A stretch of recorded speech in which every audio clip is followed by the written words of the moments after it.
Fusillades, braquages, règlements de compte, la Suède est l'un des pays d'Europe qui connaît le plus d'homicides par arme à feu. Depuis le début de l'année, 48 personnes ont été tuées par balle.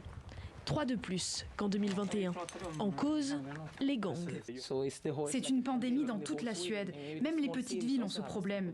Dans le sud, à Malmö, ils ont aussi beaucoup de problèmes liés à la criminalité des gangs. Bien sûr que cela a augmenté, c'est fou.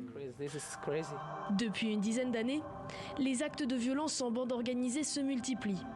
Et les armes utilisées deviennent elles aussi de plus en plus puissantes. Il y a de tout ici, de vieux pistolets allemands, Luger, des Kalachnikov, même des grenades.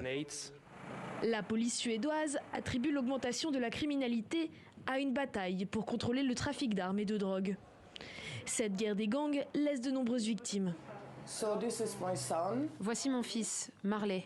Quand il avait 19 ans, il s'est fait tirer dans la tête alors qu'il était assis dans une voiture avec un ami. Je ne sais pas comment on en est arrivé là. J'avais toujours cru que la Suède était un endroit sûr. Cet épineux problème s'est installé au cœur de la campagne des élections législatives. Pour les sociodémocrates, parti de la première ministre Magdalena Andersson, l'immigration en est l'une des causes principales. Si un nombre important de personnes vit dans des zones où le taux de chômage est élevé, alors bien entendu, le risque est plus important que certaines de ces personnes soient recrutées par des gangs. Alors que les conservateurs, alliés à l'extrême droite, affirment vouloir rétablir la loi et l'ordre, ils remontent dans les sondages.